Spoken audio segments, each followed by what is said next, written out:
നമസ്തേ, ഞാൻ ശിവൻ, പാല brilliant study സെൻറ്ററിൽ നിന്നും. നമ്മുടെ കുട്ടികളെല്ലാം 2026-27 അധ്യയന വർഷം ഒരു പ്രൊഫഷണൽ കോഴ്സിന് വേണ്ടി പ്രവേശനം ആഗ്രഹിക്കുന്നവരാണ്. ഒന്നുകിൽ എഞ്ചിനീയറിംഗ് ബിടെക് പ്രവേശനം, അല്ലെങ്കിൽ MBBSും BDSും അഗ്രികൾച്ചറും വെറ്റിനറിയും ആയുർവേദവും ഒക്കെ ഉൾപ്പെടുന്ന മെഡിക്കൽ പ്രൊഫഷണൽ കോഴ്സ്, അതുമല്ലെങ്കിൽ ബിഫാം, അതുമല്ലെങ്കിൽ BArch ആർക്കിടെക്ചർ, ഇതൊന്നും അല്ലെങ്കിൽ നീറ്റിൽ ഇപ്പോൾ പുതിയതായിട്ട് ഉൾപ്പെടുത്തിയിരിക്കുന്ന ഫിസിയോതെറാപ്പി പോലെയുള്ള പുതിയ കോഴ്സുകൾ. ഏതെങ്കിലും ഒരു കോഴ്സിൽ പ്രവേശനം നേടുന്നവർക്ക് ഏറ്റവും അറിഞ്ഞിരിക്കേണ്ട ഒരു വീഡിയോ ആണ് ഇന്ന് നമ്മൾ ചെയ്യുന്നത്. കീം 2026 നോട്ടിഫിക്കേഷൻ. ഏതാണ് വെബ്സൈറ്റ്? cee.kerala.gov.in, കേരള എൻട്രൻസ് കമ്മീഷനുടെ വെബ്സൈറ്റാണിത്. ഈ വെബ്സൈറ്റിലൂടെയാണ് നമ്മൾ ഓൺലൈനായിട്ട് അപേക്ഷിക്കേണ്ടതും നമ്മളുടെ പ്രിഫറൻസ് ഓർഡർ ഓപ്ഷനുകൾ കൊടുക്കേണ്ടതും അഡ്മിഷൻ എടുക്കേണ്ടതുമെല്ലാം. അപ്പം ഏറ്റവും പ്രധാനപ്പെട്ട ഒരു വെബ്സൈറ്റാണ് കേരള എൻട്രൻസ് കമ്മീഷനുടേത്. കീം 2026 ഏതൊക്കെ കോഴ്സുകളാണ് അതിനകത്തുള്ളത്? നമ്മൾ പറഞ്ഞതുപോലെ എഞ്ചിനീയറിംഗ്, MBBS ഉൾപ്പെടുന്ന മെഡിക്കൽ, ബിഫാം, ആർക്കിടെക്ചർ, ഇങ്ങനെ 4 തരത്തിലുള്ള കോഴ്സുകളാണ് ഒരൊറ്റ ആപ്ലിക്കേഷനിലൂടെ ഏതൊരു വിദ്യാർത്ഥിക്കും ചെയ്യാൻ സാധിക്കുന്നത്. ഒരൊറ്റ ആപ്ലിക്കേഷൻ മാത്രമേ ഉണ്ടാകാൻ പാടുള്ളൂ. 4 കോഴ്സുകളിൽ ഏത് വേണമെങ്കിലും അദ്ദേഹത്തിന് ഓപ്റ്റ് ചെയ്യാനുള്ള അവസരമുണ്ട്. ഒന്നിൽ കൂടുതൽ കോഴ്സുകൾ എഞ്ചിനീയറിങ്ങിനും മെഡിക്കലിനും ബിഫാമിനും ആർക്കിടെക്ചറിനും ഒക്കെ 4 കോഴ്സിനും ഒക്കെ വേണമെങ്കിൽ അപേക്ഷകൾ തയ്യാറെടുക്കുകയും അപേക്ഷ കൊടുക്കുകയും അതിലേറ്റവും ഇഷ്ടപ്പെട്ടത് എടുക്കുകയും ഒക്കെ ആവാം. അപ്പം അങ്ങനെ കീം 2026 നമ്മൾ അപ്ലൈ ചെയ്യേണ്ട വെബ്സൈറ്റാണിത്. അപ്ലൈ ചെയ്യാൻ തുടങ്ങിയോ? ഓൺലൈൻ ആപ്ലിക്കേഷൻ തുടങ്ങിയോ? ഇല്ല. സാധാരണ ഫെബ്രുവരി മാസത്തിൽ 2026 ഫെബ്രുവരിയിലാണ് ഓൺലൈൻ ആപ്ലിക്കേഷൻ ആരംഭിക്കുന്നത്. സ്വാഭാവികമായിട്ട് ഇപ്പോൾ നേരത്തെ ഒരു നോട്ടിഫിക്കേഷൻ പ്രസിദ്ധീകരിച്ചത് കൊണ്ട് ജനുവരി പകുതിയോടുകൂടിയൊക്കെ ചിലപ്പോൾ പ്രതീക്ഷിക്കാം. പിന്നെ എന്താണ് ഇപ്പോഴത്തെ പുതിയ നോട്ടിഫിക്കേഷൻ? കീം 2026 ഓൺലൈൻ ആപ്ലിക്കേഷൻ ഏറ്റവും ഉടനെ തുടങ്ങിയിട്ടില്ല, ഉടനെ തുടങ്ങും. അപ്പോൾ വിദ്യാർത്ഥികൾ ഇതിന് ചില സർട്ടിഫിക്കറ്റുകൾ തയ്യാറാക്കി വെക്കേണ്ടതായിട്ടുണ്ട്. അഡ്മിഷന് വേണ്ട, അല്ലെങ്കിൽ നമുക്ക് ഓൺലൈനായിട്ട് അപ്ലൈ ചെയ്യേണ്ട എല്ലാ കാറ്റഗറിക്കും എല്ലാ വിദ്യാർത്ഥികൾക്കും തയ്യാറാക്കേണ്ട ചില സർട്ടിഫിക്കറ്റുകളുണ്ട്. ഈ സർട്ടിഫിക്കറ്റുകൾ വെരിഫൈ ചെയ്യുന്നത് കേരള എൻട്രൻസ് കമ്മീഷനാണ്. അപ്ലൈ ചെയ്യുന്ന സമയത്ത് തന്നെ, അപേക്ഷിക്കുന്ന സമയത്ത് തന്നെ വിദ്യാർത്ഥികൾ ഈ സർട്ടിഫിക്കറ്റുകൾ അപ്ലോഡ് ചെയ്യുകയും അവ എൻട്രൻസ് കമ്മീഷണർ വെരിഫൈ ചെയ്തിട്ട് എന്തെങ്കിലും അപാകതകൾ ഉണ്ടെങ്കിൽ അത് റെക്ടിഫൈ ചെയ്യാൻ, തിരുത്താൻ സാവകാശം നൽകുകയും ചെയ്യും. അപ്പോൾ അങ്ങനെ സർട്ടിഫിക്കറ്റുകൾ തയ്യാറാക്കി വെക്കേണ്ട നോട്ടിഫിക്കേഷനാണ് ഇപ്പോൾ പ്രസിദ്ധീകരിച്ചിരിക്കുന്നത്. കീം 2026 ഓൺലൈൻ ആപ്ലിക്കേഷൻ ഉടൻ ആരംഭിക്കും. ബന്ധപ്പെട്ട വിദ്യാർത്ഥികളെല്ലാം, ഈ അടുത്ത അധ്യയന വർഷം ആഗ്രഹിക്കുന്ന എല്ലാവരും, നീറ്റ് എഴുതുന്നവർ, കേരള എഞ്ചിനീയറിംഗ് എഴുതുന്നവർ, കേരള ബിഫാം എഴുതുന്നവർ, നേറ്റയുടെ ആർക്കിടെക്ചർ എഴുതുന്നവർ, ഈ വിഭാഗത്തിലുള്ള എല്ലാ വിദ്യാർത്ഥികളും തയ്യാറാക്കി വെക്കേണ്ട സർട്ടിഫിക്കറ്റുകളുടെ നോട്ടിഫിക്കേഷനാണ് വന്നിരിക്കുന്നത്. അത് തയ്യാറാക്കി വെക്കാനുള്ള അറിയിപ്പാണ്. അങ്ങനെ വരുമ്പോൾ ഈ 4 കോഴ്സുകൾക്കും വേണ്ട വിദ്യാർത്ഥികൾക്ക് ഏറ്റവും പ്രധാനപ്പെട്ട വീഡിയോ ആണിത്. സാവകാശമെടുത്ത് ധാരാളം റിസർവേഷനുകൾ, ധാരാളം സർട്ടിഫിക്കറ്റുകളൊക്കെ നമുക്ക് തയ്യാറാക്കി വെക്കേണ്ടതുണ്ട്. അങ്ങനെ ധാരാളം റിസർവേഷനൊക്കെ കിട്ടണമെങ്കിൽ ഏതൊക്കെയാണെന്നുള്ളത് സാവകാശം നോക്കി മനസ്സിലാക്കുക. അപ്പോൾ ആദ്യമായിട്ട് നമ്മൾ പറയുന്നത് കോമൺ ആയിട്ട് എല്ലാവരും ചെയ്തു വെക്കേണ്ടത് പറയാം. അതിനുശേഷം ഓരോ സ്പെഷ്യൽ ആയിട്ടുള്ള റിസർവേഷനുകളെക്കുറിച്ചും പറയാം. ഉദാഹരണത്തിന് എല്ലാവരും തയ്യാറാക്കി വെക്കേണ്ടത് എന്തൊക്കെയായിരിക്കും? നാഷണാലിറ്റി, നേറ്റിവിറ്റി, ഡേറ്റ് ഓഫ് ബർത്തിൻ്റെ പ്രൂഫ്, അതുപോലെ തന്നെ ഫോട്ടോയെ, സിഗ്നേച്ചർ, ഇങ്ങനെയുള്ള കാര്യങ്ങളാണ് എല്ലാവരും തയ്യാറാക്കി വെക്കേണ്ടത്. ഇനി OBC റിസർവേഷൻ ഉള്ളവർ, EWS റിസർവേഷൻ ഉള്ളവർ, മൈനോറിറ്റി റിസർവേഷൻ ഉള്ളവർ, കൃഷിക്കാരുടെ മക്കൾ, ഫീസ് ആനുകൂല്യത്തോടെ പഠിക്കാൻ OEC റിസർവേഷൻ ഉള്ളവർ, ഇൻകം സർട്ടിഫിക്കറ്റ് ഹാജരാക്കേണ്ടവർ, NRI സീറ്റ് കൊടുക്കേണ്ടവർ, എക്സ് സർവീസ്മാൻ റിസർവേഷൻ ഉള്ളവർ, സർവീസിൽ ഇപ്പോൾ ജോലി ചെയ്യുന്നവരുടെ മക്കൾക്കായിട്ടുള്ള ആനുകൂല്യത്തിന് വേണ്ടിയിട്ടുള്ള സർട്ടിഫിക്കറ്റുകൾ, രജിസ്റ്റേർഡ് ഫിഷർമാൻമാരുടെ മക്കൾക്കുള്ള സർട്ടിഫിക്കറ്റുകൾ, അങ്ങനെ അതുപോലെ തന്നെ സ്പോർട്സ് കോട്ട, NCC കോട്ട, അങ്ങനെ ഏതാണ്ട് 30-ലധികം സർട്ടിഫിക്കറ്റുകൾ, വിവിധ തരം സർട്ടിഫിക്കറ്റുകളൊക്കെ വിവിധ കുട്ടികൾക്കായിട്ടുണ്ട്. അപ്പം ഒരു കുട്ടിക്ക് തന്നെ ഒന്നിലധികം റിസർവേഷനുകളൊക്കെ കേരളത്തിൽ കീം 2026 വഴി ലഭിക്കും. അപ്പം അതിനെക്കുറിച്ചാണ് നമ്മൾ ഇന്ന് സംസാരിക്കുന്നത്. അവനവന് വേണ്ട കാര്യങ്ങളെക്കുറിച്ച് വ്യക്തമായിട്ട് നോക്കി അതിനെക്കുറിച്ച് അതിൻ്റെ ഫോർമാറ്റുകളെല്ലാം കാണിച്ചു തരാം. ഏതൊക്കെ സർട്ടിഫിക്കറ്റുകൾ ഏത് രീതിയിൽ തയ്യാറാക്കണമെന്നുള്ളത് കാണിച്ചു തരാം. അപ്പം നിങ്ങൾ സമയമെടുത്ത് ഇതിനെക്കുറിച്ച് ഒന്ന് പഠിച്ച് നിങ്ങൾ ഒരു ജനുവരി അവസാനത്തിന് മുമ്പായിട്ട് ഈ സർട്ടിഫിക്കറ്റുകളെല്ലാം റെഡിയാക്കി വെക്കുക. ആപ്ലിക്കേഷൻ തുടങ്ങിക്കഴിഞ്ഞാൽ, ഓൺലൈൻ ആപ്ലിക്കേഷൻ തുടങ്ങിക്കഴിഞ്ഞാൽ എന്ന് തുടങ്ങുമെന്ന് പറഞ്ഞിട്ടില്ല. കഴിഞ്ഞ വർഷം ഫെബ്രുവരിയിലാണ് തുടങ്ങിയത്. ഈ വർഷം പക്ഷേ പതിവിൽ നേരത്തെ നോട്ടിഫിക്കേഷൻ വന്നതുകൊണ്ട് ജനുവരിയൊക്കെ അവസാനത്തോടുകൂടി തുടങ്ങുമായിരിക്കാം.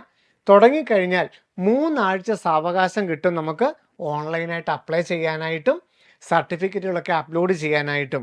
സർട്ടിഫിക്കറ്റുകളൊക്കെ അപ്ലോഡ് ചെയ്തതിന് ശേഷം 1-2 ആഴ്ചകൾ കഴിഞ്ഞിട്ട് അതെല്ലാം വെരിഫൈ ചെയ്തിട്ട് എന്തെങ്കിലും തിരുത്തലുകൾ ആവശ്യമെങ്കിൽ അവ വരുത്താനുള്ള സാവകാശമൊക്കെ നമുക്ക് നൽകും. അപ്പോൾ ഇന്ന് നമ്മൾ എല്ലാവർക്കും വേണ്ട സർട്ടിഫിക്കറ്റുകളെക്കുറിച്ചും ഓരോരോ കാറ്റഗറിയെക്കുറിച്ചും പ്രത്യേകമായിട്ട് നമുക്ക് സംസാരിക്കാം. സർട്ടിഫിക്കറ്റുകളുടെ ഫോർമാറ്റുകളെക്കുറിച്ചും സംസാരിക്കാം. ആദ്യം കീം 2026 ce.kerala.gov.in എന്ന വെബ്സൈറ്റിലൂടെ വന്നിരിക്കുന്ന നോട്ടിഫിക്കേഷൻ എന്താണെന്ന് നോക്കി മനസ്സിലാക്കാം. കീം 2026 വിവിധ സംവരണ ആനുകൂല്യ സർട്ടിഫിക്കറ്റുകൾ മുൻകൂർ തന്നെ നിങ്ങൾ മേടിച്ചു വെക്കേണ്ടതിൻ്റെ ആവശ്യകത.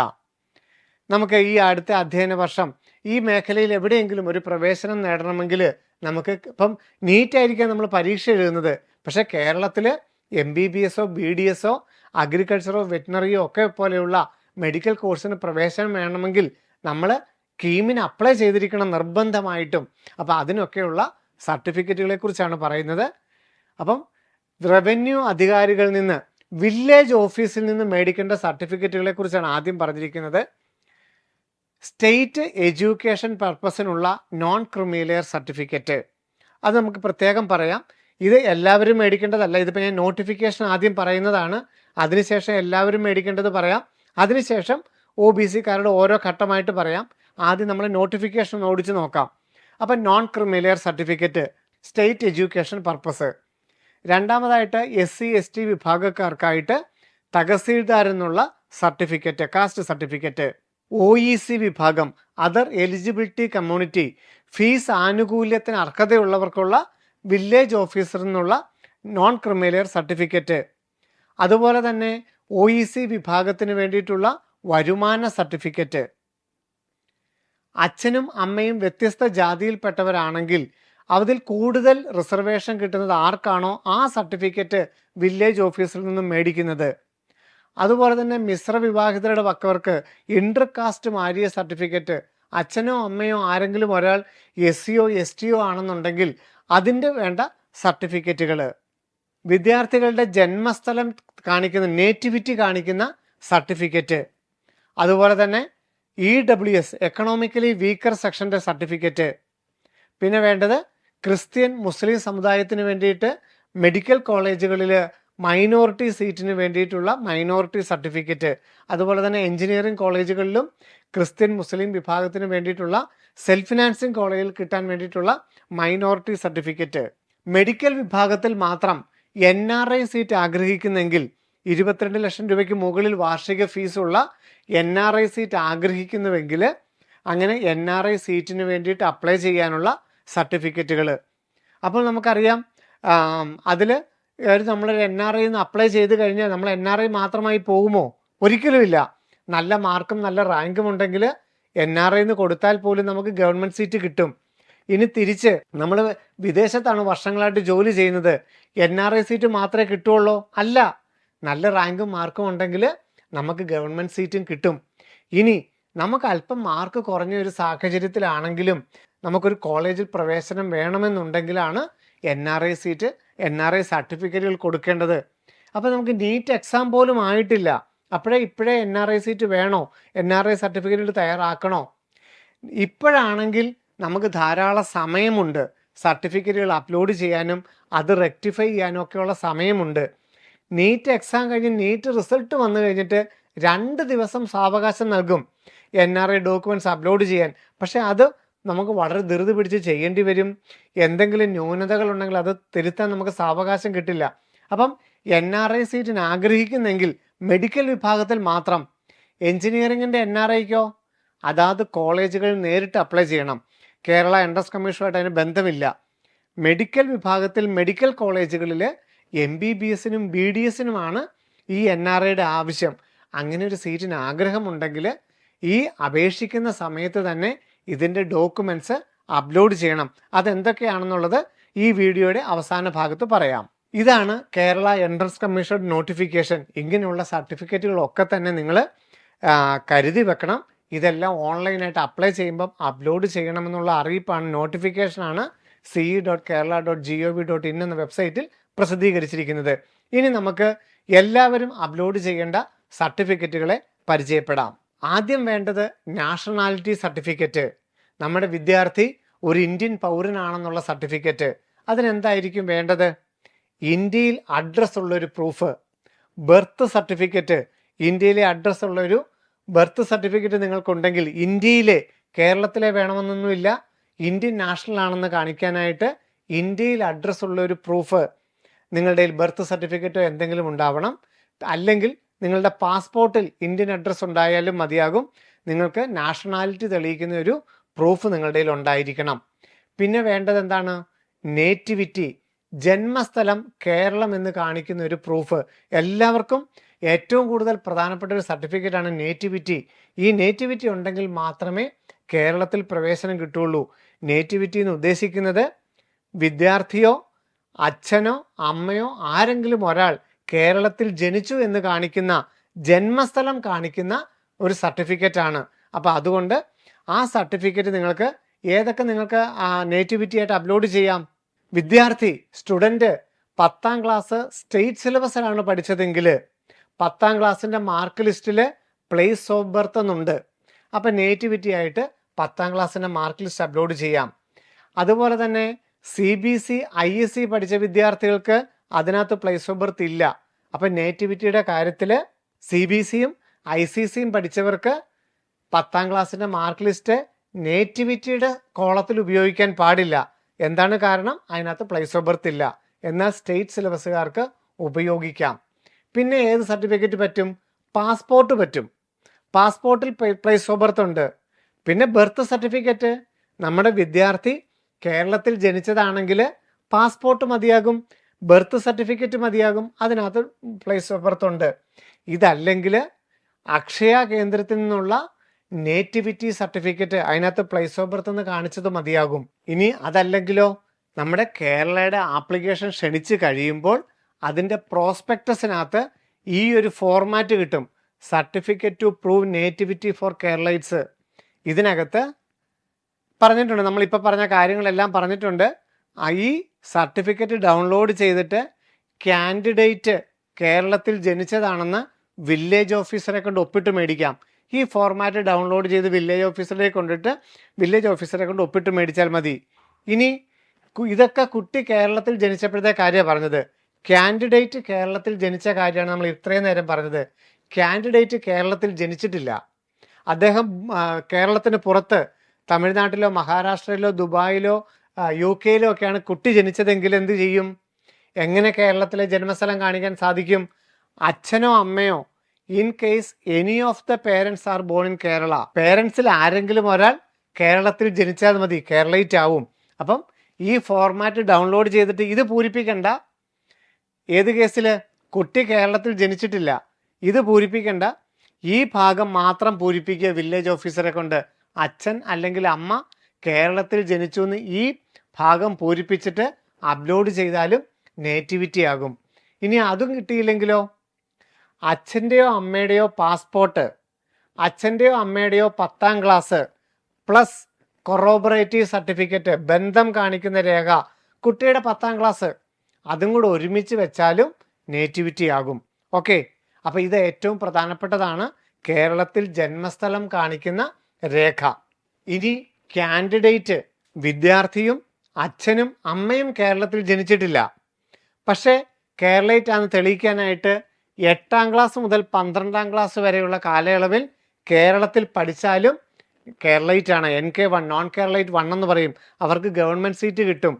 അച്ഛനും അമ്മയും കുട്ടിയും കേരളത്തിൽ ജനിച്ചിട്ടില്ല, 8 മുതൽ 12 വരെ പഠിച്ചാലും മതിയാകും. അപ്പോൾ എന്താണ് വേറൊരു പ്രശ്നം അവിടെ? കമ്മ്യൂണൽ റിസർവേഷൻ ഒന്നും ലഭിക്കില്ല. നമ്മൾ OBCയോ EWSയോ SC ST ഒന്നും നമുക്ക് റിസർവേഷൻ കിട്ടില്ല. റിസർവേഷൻ കിട്ടണമെങ്കിൽ അച്ഛനോ അമ്മയോ കുട്ടിയോ കേരളത്തിൽ ജനിക്കണമായിരുന്നു. ഈ കേസിൽ അച്ഛനും അമ്മയും കുട്ടിയും കേരളത്തിൽ ജനിച്ചിട്ടില്ല, 8ാം ക്ലാസ് മുതൽ 12ാം ക്ലാസ് വരെ പഠിച്ചു എന്ന് +2ൻ്റെ പ്രിൻസിപ്പിൾ ഒപ്പിട്ട് തന്നാലും നമുക്ക് നേറ്റിവിറ്റി ആകും. തമിഴ്നാട്ടിലുള്ളൊരു കുട്ടി കേരളത്തിൽ വന്ന് താമസിക്കുകയാണ്, അങ്ങനെ താമസിച്ച് ഇവിടെ പഠിച്ചു, 8 മുതൽ 12 വരെ പഠിച്ചെങ്കിൽ ഈ സർട്ടിഫിക്കറ്റ് +2 അധ്യാപകനെ കൊണ്ട് അറ്റസ്റ്റ് ചെയ്താൽ നേറ്റിവിറ്റി സർട്ടിഫിക്കറ്റ് ആകും. അപ്പോൾ ഈ നേറ്റിവിറ്റി സർട്ടിഫിക്കറ്റ് എല്ലാവരും അപ്ലോഡ് ചെയ്യേണ്ട ഒരു ഡോക്യുമെൻ്റ് ആണ്. ഏറ്റവും പ്രധാനപ്പെട്ട 2 കാര്യങ്ങൾ പറഞ്ഞു എല്ലാവരും ചെയ്യേണ്ടത്: നാഷണാലിറ്റി, മറ്റൊന്ന് നേറ്റിവിറ്റി. ഇനി ഏതാണ് പ്രധാനപ്പെട്ടത്? Date of birth. അതിന് 10ാം ക്ലാസ്സിൻ്റെ മാർക്ക് ലിസ്റ്റ് അപ്ലോഡ് ചെയ്താൽ മതിയാകും. പിന്നെ വേണ്ടത് ഫോട്ടോയും സിഗ്നേച്ചറും.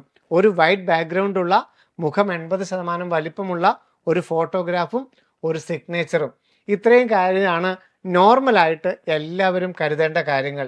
ഇനി നമുക്ക് റിസർവേഷൻ വിഭാഗത്തിലേക്ക് വരാം. കേരളത്തിൽ എഞ്ചിനീയറിങ്ങിനാണെങ്കിലും മെഡിക്കലിനാണെങ്കിലും BPharmനാണെങ്കിലും BArcനാണെങ്കിലും ഈ രീതിയിലാണ് റിസർവേഷൻ. സ്റ്റേറ്റ് മെറിറ്റിൽ 50% യാതൊരുവിധ റിസർവേഷനും നോക്കാതെ റാങ്കിൻ്റെ അടിസ്ഥാനത്തിൽ മാത്രം കൊടുക്കും. ബാക്കി 10% EWS ജനറൽ വിഭാഗത്തിൽപ്പെട്ട് വരുമാനം കുറവുള്ള 4 ലക്ഷത്തിൽ താഴെ വരുമാനമുള്ളവർക്കുള്ളതാണ് EWS 10% റിസർവേഷൻ. പിന്നെയുള്ളത് socially and educationally backward classes SC BC സംവരണമാണ് 30%. അത് ഈഴവ കാറ്റഗറിക്ക് 9%, മുസ്ലിം കാറ്റഗറിക്ക് 8%, backward Hindu 3%, Latin Catholics 3%, Dheevara 2%, Vishwakarma 2%, KN category 1%, backward Christian 1%, KU category 1%, SC ST വിഭാഗത്തിൽ SC 8%, ST 2%. ഇങ്ങനെയാണ് സീറ്റ് സംവരണം അലോട്ട് ചെയ്യുന്നത്. അപ്പം ഇതിന് വേണ്ട സർട്ടിഫിക്കറ്റുകൾ ഏതൊക്കെയാണെന്നുള്ളത് നമുക്ക് പരിശോധിക്കാം. നമ്മളുടെ ജാതി ഏതാണോ അത് വില്ലേജ് ഓഫീസർ തരുന്ന നോൺ ക്രിമിലെയർ സർട്ടിഫിക്കറ്റിൽ സാക്ഷ്യപ്പെടുത്തിയിരിക്കണം. പലതരത്തിലുള്ള നോൺ ക്രിമിലെയറിനെ കുറിച്ച് നമുക്കറിയാം. നമുക്ക് വേണ്ടത്, കേരള എൻട്രൻസ് കമ്മീഷണർക്ക് വേണ്ടത്, കേരളത്തിൽ എഞ്ചിനീയറിങ്ങോ മെഡിക്കലിനോ പ്രവേശനത്തിന് വേണ്ടത് സ്റ്റേറ്റ് എഡ്യൂക്കേഷൻ പർപ്പസിനുള്ള നോൺ ക്രിമിലെയർ സർട്ടിഫിക്കറ്റ് ആണ് വില്ലേജ് ഓഫീസറിൽ നിന്നുള്ളത് വേണ്ടത്. ഈ ഒരു സർട്ടിഫിക്കറ്റ് മാത്രമേ സ്വീകരിക്കുകയുള്ളൂ OBC റിസർവേഷന്. അതിൻ്റെ ഫോർമാറ്റ് ഒന്ന് നോക്കാം. പ്രത്യേകം ശ്രദ്ധിക്കണം, ഏറ്റവും അധികം കുട്ടികൾക്ക് തെറ്റുപറ്റുന്നതാണ്. തഹസീൽദാർ എന്നുള്ള സർട്ടിഫിക്കറ്റ് അല്ല, വില്ലേജ് ഓഫീസർ എന്നുള്ള സ്റ്റേറ്റ് എഡ്യൂക്കേഷണൽ പർപ്പസ് എന്ന് പറയുന്ന ഈ ഫോർമാറ്റിലുള്ള സർട്ടിഫിക്കറ്റ് ആണ് വില്ലേജ് ഓഫീസറിൽ നിന്നും മേടിക്കേണ്ടത്. സ്റ്റേറ്റ് എഡ്യൂക്കേഷണൽ പർപ്പസ് എന്നുള്ള നോൺ ക്രിമിലെയർ സർട്ടിഫിക്കറ്റ് അക്ഷയ കേന്ദ്രത്തിൽ നിന്നുമാണ് കേരള എൻട്രൻസ് കമ്മീഷനുടെ ഓൺലൈൻ ആപ്ലിക്കേഷന് വേണ്ടിയിട്ട് നമുക്ക് മേടിച്ചു വെക്കേണ്ടത്. അക്ഷയയിൽ ഓൺലൈനായിട്ട് അപ്ലൈ ചെയ്താൽ മതിയാകും. ആരൊക്കെയാണ് OBC വിഭാഗത്തിൽ വരുന്നതെന്നുള്ളത് നിങ്ങളുടെ കമ്മ്യൂണിറ്റി, നിങ്ങളുടെ ജാതി ഏത് വിഭാഗത്തിൽ വരുന്നു എന്നതിനെ അടിസ്ഥാനപ്പെടുത്തിയാണ്. അത് കേരളത്തിൻ്റെ പ്രോസ്പെക്ടസിൽ ഓരോ കാറ്റഗറി വേർതിരിച്ച് കൊടുത്തിട്ടുണ്ട്. ഈ കാറ്റഗറിയിലുള്ളവർ അതിൻ്റെ മെയിൻ കാറ്റഗറി ഏത് വരും, ഈഴവ എന്നുള്ള കാറ്റഗറി വരുന്ന ആരൊക്കെയാണ്, വിശ്വകർമ്മ എന്ന് വരുന്നത് ആരൊക്കെയാണ്, SC വരുന്നത് ആരൊക്കെയാണ്, ST വരുന്ന ആരൊക്കെയാണെന്നുള്ളത് കേരളത്തിൻ്റെ പ്രോസ്പെക്ടസിൽ വ്യക്തമായിട്ട് പറഞ്ഞിട്ടുണ്ട്. ഈ ജാതിയുടെ പേര് നിങ്ങളുടെ നോൺ ക്രിമിലെയർ സർട്ടിഫിക്കറ്റിൽ സ്പെല്ലിംഗ് മിസ്റ്റേക്ക് പോലും ഇല്ലാതെ വന്നാൽ മാത്രമേ നമുക്ക് OBC റിസർവേഷൻ ലഭിക്കുകയുള്ളൂ. OBC നോൺ ക്രിമിലെയർ കിട്ടാനുള്ള ക്രൈറ്റീരിയ ഒക്കെ നിങ്ങൾ വില്ലേജ് ഓഫീസറോട് ചോദിച്ച് മനസ്സിലാക്കി കിട്ടാൻ അർഹതയുണ്ടെങ്കിൽ അത് നിർബന്ധമായിട്ട് മേടിച്ച് വെക്കണം. OBC നോൺ ക്രിമിലെയറിൻ്റെ കൂട്ടത്തിൽ തന്നെ നമ്മൾ പറയേണ്ട ഒരു വാക്കാണ് OEC, other eligible community. OBC വിഭാഗമാണെന്ന് വെച്ചാൽ നമുക്ക് സീറ്റിൻ്റെ റിസർവേഷൻ മാത്രമേ കിട്ടുകയുള്ളൂ. എന്നാൽ OEC വിഭാഗത്തിൽപ്പെട്ടാൽ list of communities eligible for educational concession, നമുക്ക് ഗവൺമെൻറ് മേഖലയാണെങ്കിലും സ്വകാര്യ മേഖലയാണെങ്കിലും ഫീസ് ഇല്ലാതെ ട്യൂഷൻ ഫീസ് ഒഴിവാക്കി 1 രൂപ പോലും ട്യൂഷൻ ഫീസ് കൊടുക്കാതെ നമുക്ക് പഠിക്കാൻ പറ്റുന്ന വിഭാഗമാണ് OEC. അങ്ങനെ ട്യൂഷൻ ഫീസ് കൊടുക്കാതെ നമുക്ക് പഠിക്കാൻ പറ്റുന്നത് OEC വിഭാഗം, ധീവര വിഭാഗം, രജിസ്റ്റേർഡ് ഫിഷർമാൻ വിഭാഗം, അതുപോലെ തന്നെ SC വിഭാഗം, ST വിഭാഗം, KN വിഭാഗം, KU വിഭാഗം. ഇത്രയും കാറ്റഗറിക്ക് കേരളത്തിൽ ഗവൺമെൻറ് മേഖലയാണെങ്കിലും സ്വകാര്യ മേഖലയാണെങ്കിലും എൻജിനീയറിംഗ് ആണെങ്കിലും മെഡിക്കൽ ആണെങ്കിലും MBBS ആണെങ്കിലും BDS ആണെങ്കിലും ഏതിനാണെങ്കിലും യാതൊരുവിധ ട്യൂഷൻ ഫീസും നൽകേണ്ടതായിട്ടില്ല. സ്വകാര്യ മെഡിക്കൽ കോളേജുകളിൽ 8.5 ലക്ഷം രൂപയാണ് ട്യൂഷൻ ഫീസ് എങ്കിൽ SC വിഭാഗമോ ST വിഭാഗമോ ധീവര വിഭാഗമോ രജിസ്റ്റേർഡ് ഫിഷർമാൻ വിഭാഗമോ OEC വിഭാഗമോ KN വിഭാഗമോ KU വിഭാഗമോ ധീവര വിഭാഗമോ 1 രൂപ പോലും ട്യൂഷൻ ഫീസ് കൊടുക്കേണ്ടതായിട്ടില്ല. അതിൽ ഈ OEC വിഭാഗത്തിന് വരുമാന പരിധി ബാധകമാണ്. OECക്ക് മാത്രം. SC STക്കോ ധീവരയ്ക്കോ KU വിഭാഗത്തിനോ KN വിഭാഗത്തിനോ ഒന്നും വരുമാന പരിധി ബാധകമല്ല. OEC വിഭാഗത്തിന് മാത്രം 6 ലക്ഷത്തിൽ താഴെ ആയിരിക്കണം വരുമാനം. ആ 6 ലക്ഷത്തിൽ താഴെ വരുമാന പരിധി കിട്ടുന്ന OEC ഈ വിഭാഗത്തിൽപ്പെട്ടവരെ OEC ആയിട്ട് പരിഗണിക്കുകയും ഇവർക്ക് ട്യൂഷൻ ഫീസിൽ നിന്ന് ഒഴിവാക്കുകയും ചെയ്തിട്ടുണ്ട്. ഇവർ നോൺ ക്രിമിലെയർ സർട്ടിഫിക്കറ്റും ഇൻകം സർട്ടിഫിക്കറ്റും അപ്ലോഡ് ചെയ്യണം. അതാണ് OEC. ഇനി economically weaker section EWS reservation general വിഭാഗത്തിൽ പെടുകയും 4 ലക്ഷത്തിൽ താഴെ വരുമാന പരിധി ഉണ്ടാവുകയും പഞ്ചായത്തിലാണെങ്കിൽ 2.5 ഏക്കറിൽ താഴെ സ്ഥലവും ഉണ്ടെങ്കിൽ EWS റിസർവേഷൻ കിട്ടും. വില്ലേജ് ഓഫീസിൽ നിന്നും നിശ്ചിത ഫോർമാറ്റിലാണ് EWS മേടിക്കേണ്ടത്. കീമിൻ്റെ നോട്ടിഫിക്കേഷൻ വന്നതിന് ശേഷം ആ ഫോർമാറ്റ് ഡൗൺലോഡ് ചെയ്തിട്ട് വേണം EWS മേടിക്കാനായിട്ട്. ജനറൽ വിഭാഗമായിരിക്കണം, 4 ലക്ഷത്തിൽ താഴെ ആയിരിക്കണം. ഗ്രാമപ്രദേശമാണെങ്കിൽ മൊത്തം സ്ഥലം 2.5 ഏക്കറിൽ താഴെ ആയിരിക്കണം. പട്ടണപ്രദേശമാണെങ്കിൽ 4 ലക്ഷത്തിൽ താഴെ ആയിരിക്കണം. മൊത്തം സ്ഥലം 75 സെൻറ്റ് ആയിരിക്കണം. അതിൽ 75 സെൻറ്റിൽ താഴെ ആയിരിക്കണം. അതിൽ 20 സെൻറ്റിൽ ഹൗസ് പ്ലോട്ട് പുരയിടം എന്ന് പറയുന്നത് 20 സെൻറ്റിൽ കൂടാൻ പാടില്ല. മുനിസിപ്പാലിറ്റി ആണെന്നുണ്ടെങ്കിൽ മൊത്തം 50 സെൻറ്റ് സ്ഥലമേ ആകാൻ പാടുള്ളൂ. അതിൽ പുരയിടമെന്ന് പറയുന്നത് 15 സെൻറ്റിൽ താഴെ ആയിരിക്കണം. ഈ കാറ്റഗറിയിൽ പെടുന്നവരെ EWSന് അർഹതയായിരിക്കും. ആ സർട്ടിഫിക്കറ്റ് നിങ്ങൾ കേരളയുടെ നോട്ടിഫിക്കേഷൻ വന്ന് കഴിയുമ്പോൾ ആ ഫോർമാറ്റിൽ വില്ലേജ് ഓഫീസറിൽ നിന്നും മേടിക്കണം. ഇനിയുള്ള റിസർവേഷനാണ് എക്സ് സർവീസ്മാൻമാരുടെ മക്കൾക്കുള്ള റിസർവേഷൻ. ഈ ഫോർമാറ്റ് കേരള പ്രോസ്പെക്ടസിൽ നിന്നും ഈ ഫോർമാറ്റ് ഡൗൺലോഡ് ചെയ്തിട്ട് ജില്ലാ സൈനിക വെൽഫെയർ ബോർഡിൽ നിന്നും സൈൻ ചെയ്ത് മേടിച്ച് ഓൺലൈൻ ആപ്ലിക്കേഷൻ്റെ കൂടെ അപ്ലോഡ് ചെയ്യണം. ഇത് DK വിഭാഗം എന്ന് പറയും. അതായത് സർവീസിലിരിക്കുമ്പോൾ മരണപ്പെടുകയോ കാണാതാവുകയോ ഡിസബിലിറ്റി സംഭവിക്കുകയോ ചെയ്തവരുടെ മക്കൾക്കായിട്ടുള്ള ആനുകൂല്യമാണ്. നമ്മൾ സൈന്യത്തിലൊക്കെ സേവനമനുഷ്ഠിക്കുമ്പോൾ യുദ്ധസമാന സാഹചര്യത്തിൽ ഇതിലേതെങ്കിലും ഒന്ന് സംഭവിച്ചിട്ടുണ്ടെങ്കിൽ DK എന്ന വിഭാഗത്തിൽ നമുക്ക് പെടും. ആ DKയിൽ കിട്ടണമെങ്കിൽ ഈ ഫോർമാറ്റ് ഡൗൺലോഡ് ചെയ്തിട്ട് ഏറ്റവും അവസാനം എവിടെയാണോ ജോലി ചെയ്തിരുന്നത് അവിടുത്തെ കമാൻഡന്റിനെ കൊണ്ട് നമ്മൾ സൈൻ ചെയ്ത് അല്ലെങ്കിൽ ജില്ലാ സൈനിക വെൽഫെയർ ബോർഡിൽ നിന്ന് സൈൻ ചെയ്ത് അപ്ലോഡ് ചെയ്യണം. നമ്മൾ സൈന്യത്തിലൊക്കെ ജോലി ചെയ്തുകൊണ്ടിരിക്കെ മരണപ്പെടുക, നമ്മൾ മുമ്പേ പറഞ്ഞ യുദ്ധസമാന സാഹചര്യത്തിലാണ്. ഇത് നമ്മൾ സൈന്യത്തിൽ ജോലി ചെയ്തുകൊണ്ടിരിക്കുമ്പോൾ മരണപ്പെട്ടവരുടെ മക്കൾക്കായിട്ടുള്ള ഡൈഡ് ഇൻ ഹാർനസിന് HR എന്ന റിസർവേഷനാണ്. ഇത് ഡൗൺലോഡ് ചെയ്തിട്ട് ജില്ലാ സൈനിക വെൽഫെയർ ഓഫീസറിനെ കൊണ്ട് അപ്ലോഡ് ചെയ്യണം. ഇതിൻ്റെ ഫോർമാറ്റും കേരള പ്രോസ്പെക്ടസിലുണ്ട്. ഈ കാറ്റഗറിക്ക് പറയുന്നത് HR എന്നാണ്. ഇത് ഇപ്പോൾ ഡിഫൻസിൽ ജോലി ചെയ്തുകൊണ്ടിരിക്കുന്നവരുടെ മക്കൾക്ക് SD എന്ന കാറ്റഗറിയിൽ ഇപ്പോൾ ജോലി ചെയ്തുകൊണ്ടിരിക്കുന്ന മക്കൾക്ക് ഏത് ഓഫീസിലാണോ ജോലി ചെയ്യുന്നത് അവിടുത്തെ കമാൻഡിങ് ഓഫീസറെ കൊണ്ട് ഈ സർട്ടിഫിക്കറ്റാണ് സൈൻ ചെയ്ത് അപ്ലോഡ് ചെയ്യേണ്ടത്. ഇത് MBBSനുള്ള ഒരു സീറ്റ് നേഴ്സിംഗ് കഴിഞ്ഞവർക്ക് കേരളത്തിൻ്റെ തന്നെ നേഴ്സിംഗ് സർവീസിൽ വർക്ക് ചെയ്തുകൊണ്ടിരിക്കുന്നവർക്ക് ഒരു സീറ്റ് സംവരണമുണ്ട്.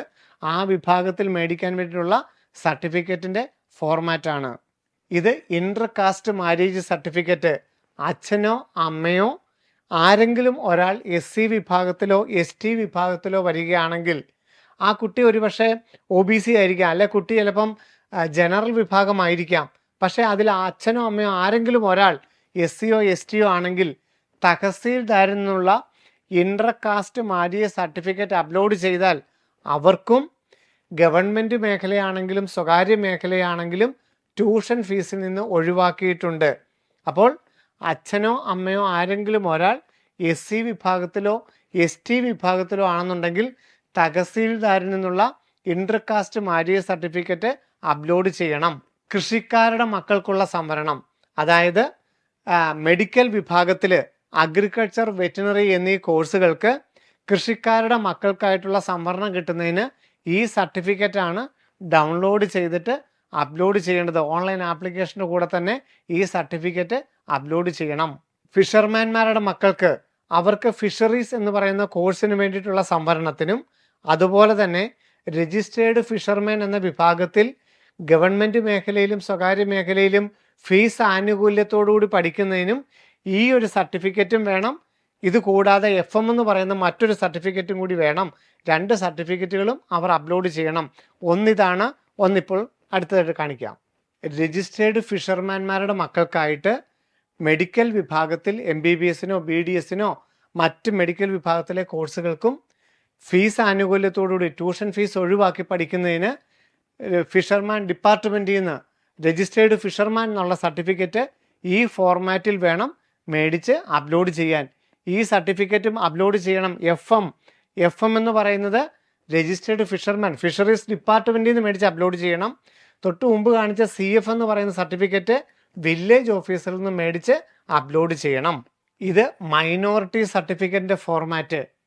ക്രിസ്ത്യൻ വിഭാഗത്തിനും മുസ്ലിം വിഭാഗത്തിനും ന്യൂനപക്ഷ കോളേജുകളിൽ 35% മൈനോറിറ്റി കിട്ടാൻ വേണ്ടി അക്ഷയ കേന്ദ്രത്തിൽ നിന്നുള്ള മൈനോറിറ്റി സർട്ടിഫിക്കറ്റോ അല്ലെങ്കിൽ ഈ ഫോർമാറ്റ് ഡൗൺലോഡ് ചെയ്തിട്ട് ക്രിസ്ത്യൻ അല്ലെങ്കിൽ മുസ്ലിം എന്ന് കാണിക്കുന്ന ഈ സർട്ടിഫിക്കറ്റ് അപ്ലോഡ് ചെയ്താൽ ക്രിസ്ത്യൻ മെഡിക്കൽ കോളേജുകളിലും മുസ്ലിം മെഡിക്കൽ കോളേജുകളിലും അല്ലെങ്കിൽ ക്രിസ്ത്യൻ എഞ്ചിനീയറിംഗ് കോളേജുകളിലും അല്ലെ മുസ്ലിം എഞ്ചിനീയറിംഗ് കോളേജുകളിലും 35% സീറ്റ് സംവരണം കിട്ടും. സ്വകാര്യ മേഖലയിൽ മാത്രമാണ്, ഗവൺമെൻറ് മേഖലയിൽ ഈ റിസർവേഷൻ ഇല്ല. സ്വകാര്യ മേഖലയിലെ ക്രിസ്ത്യൻ മുസ്ലിം ന്യൂനപക്ഷ കോളേജുകളിൽ 35% മൈനോറിറ്റി സീറ്റ് കിട്ടാൻ വേണ്ടി ഈ മൈനോറിറ്റി സർട്ടിഫിക്കറ്റാണ് നമ്മൾ വില്ലേജ് ഓഫീസിൽ നിന്ന് മേടിച്ച് അപ്ലോഡ് ചെയ്യേണ്ടത്. ഇത് സമുദായിക അംഗങ്ങളിൽ നിന്നല്ല വേണ്ടത്, വില്ലേജ് ഓഫീസിൽ നിന്നുള്ള സർട്ടിഫിക്കറ്റാണ് അപ്ലോഡ് ചെയ്യേണ്ടത്. സ്പോർട്സ് കോട്ട വഴി പ്രവേശനം കിട്ടണമെങ്കിൽ കേരള മെഡിക്കൽ അല്ലെ കേരള എഞ്ചിനീയറിങ്ങിന് നമ്മൾ അപ്ലൈ ചെയ്യുമ്പോൾ സ്പോർട്സ് എന്ന് സെലക്ട് ചെയ്യുകയും നമ്മൾ ആപ്ലിക്കേഷൻ്റെ കോപ്പിയും നമ്മൾ 11നും 12ലും ഏതൊക്കെ ഇവൻറ്റിൽ പങ്കെടുത്തിട്ടുണ്ടോ അതിൻ്റെ സർട്ടിഫിക്കറ്റുകളുടെ കോപ്പിയും കൂടി കേരള സ്പോർട്സ് കൗൺസിലിന് അയച്ചു കൊടുക്കുകയും ചെയ്യുക. കേരള സ്പോർട്സ് കൗൺസിൽ അംഗീകരിച്ചിരിക്കുന്ന ഇവൻറ്റുകൾക്ക് അത് district level, state level, national level, international level എന്നീ ഓരോ സർട്ടിഫിക്കറ്റുകൾക്കും പ്രത്യേക മാർക്കുകൾ അലോ ചെയ്തിട്ടുണ്ട്. ആ സർട്ടിഫിക്കറ്റുകളുടെ മാർക്കുകൾ നിങ്ങൾക്ക് കിട്ടിയ എൻട്രൻസിൻ്റെ മാർക്ക് കൂടി കൂട്ടിയിട്ടാണ് സ്പോർട്സ് കോട്ടയിൽ നിങ്ങൾക്ക് പ്രവേശനം കിട്ടുന്നത്. അതിന് കേരള മെഡിക്കൽ അല്ലെ കേരള എഞ്ചിനീയറിങ്ങിന് അപ്ലൈ ചെയ്യുമ്പോൾ സ്പോർട്സ് എന്ന് സെലക്ട് ചെയ്യുകയും ഒരു സർട്ടിഫിക്കറ്റും അപ്ലോഡ് ചെയ്യേണ്ട, സർട്ടിഫിക്കറ്റുകളുടെ കോപ്പിയും കേരളയുടെ ആപ്ലിക്കേഷൻ ഫോമും കൂടി കേരള സ്പോർട്സ് കൗൺസിലിന് ബൈ പോസ്റ്റ് അയച്ചു കൊടുക്കുകയാണ് ചെയ്യേണ്ടത്. കേരള മെഡിക്കലിന് NCC കോട്ട വഴി പ്രവേശനം കിട്ടാനായിട്ട് നമ്മൾ കേരള മെഡിക്കലിന് അപ്ലൈ ചെയ്യുമ്പോൾ NCC എന്ന് സെലക്ട് ചെയ്യുകയും ഡിസ്ട്രിക്ട് NCC ഓഫീസ് വഴി നമ്മളുടെ കേരള മെഡിക്കലിൻ്റെ ആപ്ലിക്കേഷൻ തിരുവനന്തപുരത്തോട്ട് ഹെഡ് ക്വാർട്ടേഴ്സിലോട്ട് പ്രൊസീഡ് ചെയ്യുകയുമാണ് ചെയ്യേണ്ടത്. NCCക്കും നമ്മൾ പ്രത്യേകം സർട്ടിഫിക്കറ്റുകൾ അപ്ലോഡ് ചെയ്യേണ്ടതില്ല. പക്ഷേ കേരള മെഡിക്കലിന് അപ്ലൈ ചെയ്യുന്ന സമയത്ത് NCC എന്ന് കാണിക്കുകയും ജില്ലാ NCC ഓഫീസ് വഴി ആ ആപ്ലിക്കേഷൻ മുന്നോട്ട് കൊണ്ടുപോവുകയും ചെയ്യുക. ഇനി NRI ഡോക്യുമെൻറ്റ്സ്. കേരള മെഡിക്കലിന് MBBSനും BDSനും NRI സീറ്റുകൾ ആഗ്രഹിക്കുന്നുവെങ്കിൽ MBBSന് 22 ലക്ഷം രൂപയാണ് വാർഷിക ഫീസ്, BDSന് 6 ലക്ഷം രൂപയും. ഈ ഫീസ് കൊണ്ട് നമുക്കൊരു സീറ്റിന് ആഗ്രഹമുണ്ടെന്നുണ്ടെങ്കിൽ ഈ സീറ്റ് മാത്രമേ എടുക്കുള്ളൂ എന്നല്ല, ഈ സീറ്റിൻ്റെ ആഗ്രഹമെങ്കിലും ഉണ്ടെങ്കിൽ നമ്മൾ കേരള മെഡിക്കലിന് അപ്ലൈ ചെയ്യുന്ന സമയത്ത് തന്നെ NRIയുടെ ഡോക്യുമെൻറ്റ്സ് അപ്ലോഡ് ചെയ്യണം. അച്ഛനോ അമ്മയോ അല്ലെങ്കിൽ രക്തബന്ധത്തിലുള്ള ഒരു സ്പോൺസർ നമുക്കുണ്ടായിരിക്കണം. അച്ഛനോ അമ്മയോ നമ്മളുടെ വിദേശത്താണെങ്കിൽ NRI ആണെങ്കിൽ അവരുടെ സർട്ടിഫിക്കറ്റുകൾ മതി. അച്ഛനോ അമ്മയോ NRI അല്ല എന്നുണ്ടെങ്കിൽ രക്തബന്ധത്തിലുള്ള ഒരു ബന്ധുവിൻ്റെ സ്പോൺസർഷിപ്പ് സർട്ടിഫിക്കറ്റ് ഉണ്ടെങ്കിൽ മാത്രമേ NRI സീറ്റ് അനുവദിക്കുകയുള്ളൂ. എന്തൊക്കെ ഡോക്യുമെൻ്റാണ് NRI സീറ്റുകൾക്ക് വേണ്ടിയിട്ട് വേണ്ടത്? എംബസി സാക്ഷ്യപ്പെടുത്തിയ സ്പോൺസറുടെ പാസ്പോർട്ടിൻ്റെ copy, visa, green card, OCI ആണെന്ന് തെളിയിക്കുന്ന സർട്ടിഫിക്കറ്റ്, പ്രസ്തുത രേഖയിൽ സ്പോൺസറുടെ ജോലി സംബന്ധിച്ച വിവരം വ്യക്തമാക്കിയിരിക്കണം, വിസയുടെ കാലാവധി അപേക്ഷ സമർപ്പണത്തിൻ്റെ അവസാന തീയതി വരെ, അതായത് 2026 ഡിസംബർ വരെയെങ്കിലും വാലിഡിറ്റി ഉണ്ടായിരിക്കണം. ഇല്ലെങ്കിൽ പിന്നെ അതിന് അഫിഡേവിറ്റ് കൊടുത്താൽ മതിയാകും. പാസ്പോർട്ടിൻ്റെ കോപ്പി, OCI കാർഡ് എന്നിവയിൽ തൊഴിൽ രേഖപ്പെടുത്താത്ത പക്ഷം എംപ്ലോയ്മെൻറ്റ് സർട്ടിഫിക്കറ്റ്, എംബസി സാക്ഷ്യപ്പെടുത്തിയ എംപ്ലോയ്മെൻറ്റ് സർട്ടിഫിക്കറ്റ് ഉണ്ടായിരിക്കണം. അച്ഛനും അമ്മയുമാണ് ഇതിലാരെങ്കിലും ഒരാളാണ് സ്പോൺസറെങ്കിൽ ബന്ധം കാണിക്കാൻ, കൊറോബറേഷൻ കാണിക്കാൻ 10ാം ക്ലാസ്സിൻ്റെ മാർക്ക് ലിസ്റ്റ് മതി, അല്ലെ പാസ്പോർട്ട് മതി. അച്ഛനും അമ്മയും അല്ല സ്പോൺസർ ചെയ്യുന്നതെങ്കിൽ വില്ലേജ് ഓഫീസിൽ നിന്നുള്ള റിലേഷൻ സർട്ടിഫിക്കറ്റ് വേണം, ബന്ധം തെളിയിക്കുന്ന സർട്ടിഫിക്കറ്റ് വേണം. ഇനി അഫിഡേവിറ്റ്, സത്യവാങ്മൂലം, ഇതിൻ്റെ രണ്ടിൻ്റെ ഫോർമാറ്റ് ഞാനിപ്പോൾ കാണിക്കാം.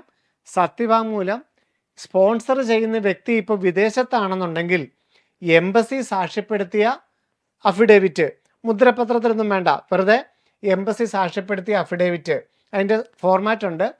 ഇനി സ്പോൺസർ ഇപ്പോൾ കേരളത്തിലുണ്ടെങ്കിൽ 200 രൂപ മുദ്രപത്രത്തിൽ ഈ സ്റ്റാമ്പ് പേപ്പർ മേടിക്കാൻ കിട്ടും കുട്ടിയുടെ പേരിൽ. ആ ഈ സ്റ്റാമ്പ് പേപ്പറിൽ നമ്മുടെ നോട്ടറൈസ് ചെയ്താൽ മതി. 200 രൂപ സ്റ്റാമ്പ് പേപ്പറിൽ നോട്ടറൈസ് ചെയ്താലും അഫിഡേവിറ്റ് തയ്യാറാക്കാം. സ്പോൺസർ കേരളത്തിലാണ് ഇപ്പോൾ ഉള്ളതെങ്കിൽ. സ്പോൺസർ ഒരു ഇന്ത്യൻ പൗരൻ അല്ലെങ്കിൽ OCI കാർഡ് ഹോൾഡർ ആയിരിക്കണം, അല്ലെ PIO കാർഡ് ഹോൾഡർ ആണെന്ന് തെളിയിക്കുന്ന സർട്ടിഫിക്കറ്റും ഉണ്ടായിരിക്കണം. ഇനി റിലേഷൻഷിപ്പ് സർട്ടിഫിക്കറ്റിൻ്റെയും അഫിഡേറ്റിൻ്റെയും ഫോർമാറ്റ് കൂടി നമുക്കൊന്ന് പരിചയപ്പെടാം. ഇതാണ് മെഡിക്കൽ NRI സീറ്റിന് വേണ്ട അഫിഡേവിറ്റിൻ്റെ ഫോർമാറ്റ്, സത്യവാങ്മൂലം. ഇത് ഇപ്പോൾ സ്പോൺസർ കേരളത്തിലുണ്ടെങ്കിൽ 200 രൂപയുടെ ഈ സ്റ്റാമ്പ് പേപ്പറിൽ നോട്ടറൈസ് ചെയ്യണം. വിദേശത്താണെന്നുണ്ടെങ്കിൽ എംബസി സാക്ഷ്യപ്പെടുത്തിയ അഫിഡേവിറ്റ് ഉണ്ടായിരിക്കണം. അച്ഛനോ അമ്മയോ അല്ല സ്പോൺസർ ചെയ്യുന്നതെങ്കിൽ കേരളത്തിലെ വില്ലേജ് ഓഫീസറിൽ നിന്നുള്ള റിലേഷൻഷിപ്പ് സർട്ടിഫിക്കറ്റ് കൂടി നമ്മൾ ഈ NRI ഡോക്യുമെൻറ്റിന് കൂടെ അപ്ലോഡ് ചെയ്തെങ്കിൽ മാത്രമേ നമുക്ക് NRI സർട്ടിഫിക്കറ്റ് കിട്ടുകയുള്ളൂ. അപ്പോൾ passport, visa, employment certificate, affidavit, ബന്ധം കാണിക്കുന്ന രേഖ, ഇത്രയും നിർബന്ധമായും NRI സീറ്റിന് വേണ്ടിയിട്ട് അപ്ലോഡ് ചെയ്തിരിക്കണം ഈ ഓൺലൈൻ ആപ്ലിക്കേഷൻ ക്ഷണിച്ചു കഴിയുമ്പോൾ. ഇനിയുള്ളത് PWD, പേഴ്സൺസ് വിത്ത് ഡിസബിലിറ്റി, ഭിന്നശേഷി വിഭാഗത്തിൻ്റെ സർട്ടിഫിക്കറ്റുകൾ നമുക്ക് കേരള അപ്ലൈ ചെയ്യുന്ന സമയത്ത് PWD എന്ന് രേഖപ്പെടുത്തുക. അതിനുശേഷം നമ്മളുടെ പരീക്ഷകളെല്ലാം കഴിഞ്ഞിട്ട് ജൂൺ ആദ്യത്തെ ആഴ്ച മുതൽ തിരുവനന്തപുരം മെഡിക്കൽ കോളേജിൽ നിങ്ങളെ വേരിഫിക്കേഷന് വേണ്ടിയിട്ട് വിളിക്കും. അവിടെ ചെല്ലുമ്പോൾ മെഡിക്കൽ ബോർഡാണ് നിങ്ങളുടെ ഭിന്നശേഷി എത്ര പേഴ്സൻറ്റേജ് ആണെന്ന് നോക്കുകയും നിങ്ങൾക്ക് ആ കാറ്റഗറിയിൽ അനുവദനീയമാണോ എന്നുള്ളതൊക്കെ പരിശോധിക്കുന്നത്. അപ്പോൾ നിങ്ങൾക്കൊരു UDID, പെർമനൻറ്റ് UDID ഭിന്നശേഷി കാർഡോ അല്ലെങ്കിൽ PWD റിസർവേഷൻ്റെ കാർഡോ ഒക്കെ ഉണ്ടെന്നുണ്ടെങ്കിൽ അത് നിങ്ങളുടെ ഉള്ളത് നല്ലതാണ്. പിന്നെ നിങ്ങൾക്ക് ഡോക്ടറുടെ സർട്ടിഫിക്കറ്റുകൾ, നിങ്ങളുടെ മെഡിക്കൽ ബോർഡിൻ്റെ സർട്ടിഫിക്കറ്റ് ഒക്കെ ഉള്ളത് നല്ലതാണ്. അങ്ങനെ 40% മുകളിലാണ് നിങ്ങളുടെ ഭിന്നശേഷി എങ്കിൽ നിങ്ങൾ PWD വിഭാഗത്തിൽ വരും. അങ്ങനെ PWD വിഭാഗത്തിൽ വന്നു കഴിഞ്ഞാൽ നമുക്കറിയാം വളരെ കുറഞ്ഞ മാർക്കാണെങ്കിൽ പോലും നമുക്ക് ഗവൺമെൻറ് സീറ്റ് കിട്ടാനുള്ള എല്ലാവിധ അർഹതയും ഉണ്ടായിരിക്കും.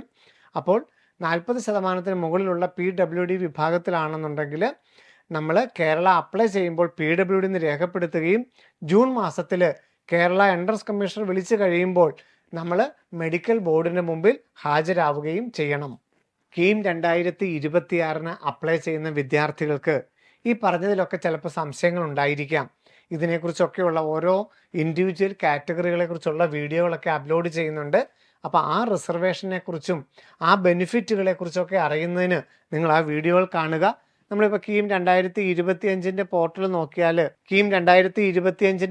നോക്കിയാൽ കാറ്റഗറി ലിസ്റ്റ് എന്ന് കാണാം. ഈ കാറ്റഗറി ലിസ്റ്റിൽ ഉൾപ്പെടുന്നവർ നമ്മൾ ഈ പറഞ്ഞ സർട്ടിഫിക്കറ്റുകളൊക്കെ അപ്ലോഡ് ചെയ്തവരാണ്. EWSൻ്റെ സർട്ടിഫിക്കറ്റുകൾ അപ്ലോഡ് ചെയ്തവർ, അവരുടെ റാങ്ക്, മുസ്ലിം വിഭാഗത്തിലുള്ളവരുടെ റാങ്ക്, ഈഴവ റിസർവേഷനിലുള്ളവരുടെ റാങ്ക്, അങ്ങനെ ഓരോ കാറ്റഗറിയിലുള്ളവരുടെ റാങ്ക് നമുക്ക് കാണാൻ സാധിക്കും.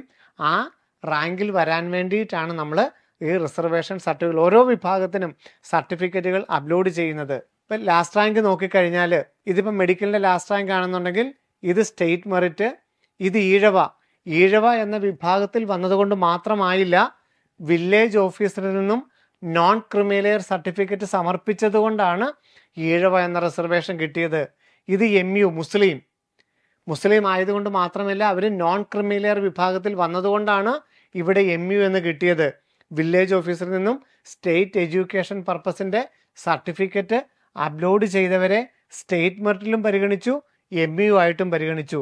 ഇത് backward Hindu, Latin Catholics, Dheevara, Vishwakarma, backward Christian, KN വിഭാഗം, കുശവൻ വിഭാഗം, KU കുടുംബി വിഭാഗം, SC വിഭാഗം, ST വിഭാഗം, EWS വിഭാഗം.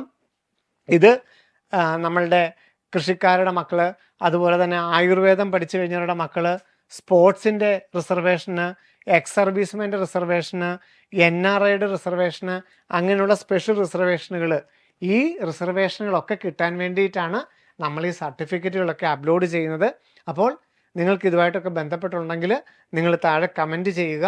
അടുത്ത വീഡിയോയിൽ നമുക്ക് അതിനെക്കുറിച്ചൊക്കെ വളരെ ഡീറ്റെയിൽ ആയിട്ട് സംസാരിക്കാം. കീം 2026 കേരളത്തിൽ എഞ്ചിനീയറിങ്ങോ മെഡിക്കലോ BPharm ആർക്കിടെക്ചറോ ഒരു പ്രൊഫഷണൽ കോഴ്സിൽ ചേരാൻ ആഗ്രഹിക്കുന്നെങ്കിൽ, നീറ്റ് എക്സാം എഴുതുന്നുണ്ടെങ്കിൽ, കേരള എഞ്ചിനീയറിംഗ് എക്സാം എഴുതുന്നുണ്ടെങ്കിൽ, കേരള ആർക്കിടെക്ചർ എക്സാം എഴുതുന്നുണ്ടെങ്കിൽ, കേരളത്തിൽ BPharm അഡ്മിഷൻ എടുക്കുന്നുണ്ടെങ്കിൽ നിങ്ങൾ അപ്ലൈ ചെയ്യേണ്ടതാണ് ce.kerala.gov.in എന്ന website.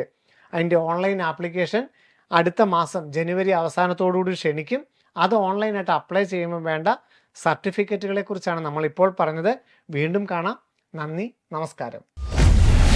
Brilliant Study Center, India's #1 coaching center for NEET and JEE.